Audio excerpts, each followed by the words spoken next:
What's the tax question, caller? Hello? Yeah, hi. Yes. Yeah, hi. My question is relates to U.S. citizens Yes. that want to buy and hold mutual funds or exchange-traded funds in Canada. I Yes. had heard recently that they should avoid doing that because apparently the IRS could deem those Canadian mutual funds or ETFs to be what are called, I guess, passive foreign investment companies, which would have some kind of rather negative consequences for U.S. taxes. I guess what I'm trying to figure out is that actually a problem? Is there a problem with the U.S. Okay, I've been doing this for 47 years now, and I know what you're talking about. If you started your own company up here and you had a corporation, and the corporation was investing in the mutual funds and so on in Canada, you would have exactly what you described, a passive investment, subject to the highest tax rate that you can get down in the United States. It could be as high as 68% if you take all the things into position or into thought. But if you're just buying a Canadian mutual fund, or an ETF on the Canadian Stock Exchange, one way or the other, you would be the first person that I know of who has been ruled that way for the actual investment in the mutual fund. Okay, now I don't know that you might be the first person, and the IRS might well change their policy, but it would be a major thing in my opinion. I get emails every day from 50, 60 people talking about different things. I have not heard of it yet. Now, if you have something other than somebody told you, you've read an article in the Wall Street Journal, Barron's Magazine, somebody has published an article with the date of a IRS ruling or an interpretation bulletin or something of this nature, an information circular, that's a different matter. But if you're just talking about what somebody told you, I don't think it's happening. Yeah. The only things that I've seen, I haven't heard any references to any kind of IRS ruling, but I have read a couple of articles. One thing that I found online was put out by Royal Bank, I guess their wealth strategy unit. Sure. And, well, that's a big organization. I saw another interview where some so-called expert had the same kind of opinion. Well, it may be something I've missed, and I'm always I'm not eager to say I miss things, but it's always possible. But I am a really good clearinghouse for types of things like this. I'm going to ask you to, if you will, send me an email to taxman@centa.com reminding me of this, because I'm no good at writing down notes. And if you send it to me, I'll stick it in the back, and I will have something that when I'm looking for something to think about some odd night, which isn't going to be much for the next 60 days, because the next 60 days, of course, is tax season coming out of our years.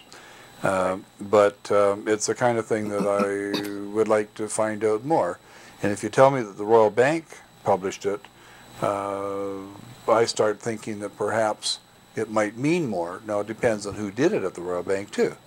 If it's published in an official newsletter that's gone out, big deal with KPMG as the front for it or something, or somebody like Kevin Nightingale, a very prominent CPA, CA in Toronto. If Gary Govan, my old assistant and former partner in Ottawa, were to say that, I would take much more notice of it. Or Kerstetter, who's got a wonderful U.S. newsletter. Have you signed up for Kerry Kerstetter's newsletter? No, what was it called again? Kerstetter, Kerstetter, Kerry Kerstetter. He's got a really good U.S. K-E-R, what was that? Kerstetter. I think that's how you spell it. Something very similar to that. And he's called the Tax Guru down there, and he's got some good stuff. So if you can, what's Sandy's name? Sandy Bolvin? No, Sandy Botton? Sandy Bott. Oh, sorry, Sandy. I'm really bad on names and faces. I hate to say that. Sandy Botkin, B-O-T-K-I-N. He also has some really good information on this kind of thing. And as I say, if they came out with it, I would be more inclined to pay attention to it than I am if the Royal Bank doesn't. Okay. Yeah, the Royal Bank article that I saw was from a few years ago, but well, then send you an email, and what I'll do is if you're talking I'll about actually attach a copy of the article. Okay, if you're talking about a few years ago, then forget it. That was thrown out likely 10 years ago, right? That was a long time ago, and I do remember there was a brief thing that a flurry, but there's nothing new that I know of. Okay, so basically, for somebody like myself, small investor, just wants to buy Canadian mutual funds and ETFs, I should just, of course, this would be in a taxable account. Basically, don't worry about it. Well, your problem, are you living in the U.S.? No, I'm living in Canada, but I'm a U.S. citizen, and these funds would be purchased in a regular taxable Canadian brokerage account.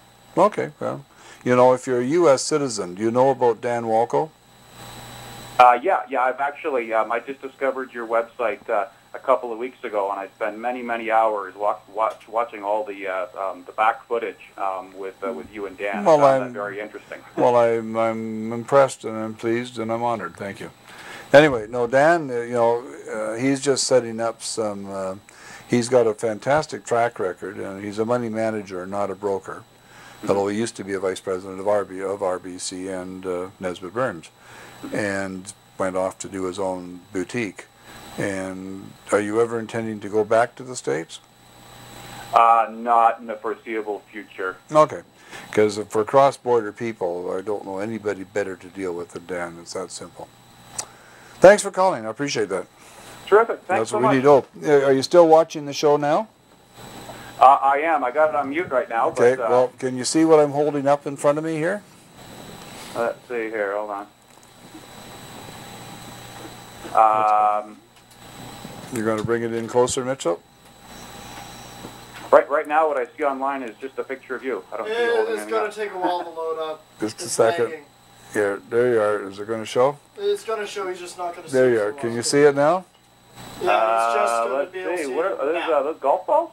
Yeah, those are Tiger's balls. Those are a set of golf balls with 12 of Tiger's mistresses on them.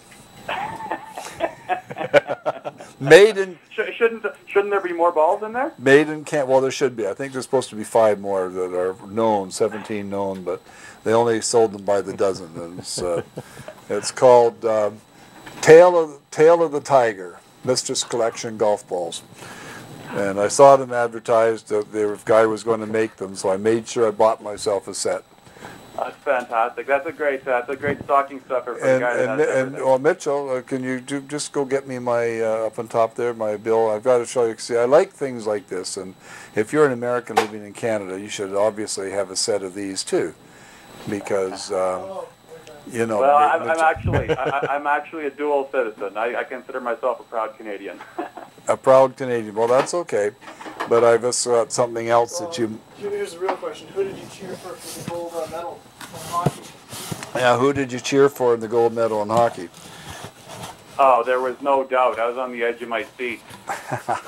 Go Canada, go! Yeah. That was awesome. And here's another thing that I have here. Oops, and this is, of course, the Bill and Hillary Nutcracker and wine and corkscrew set.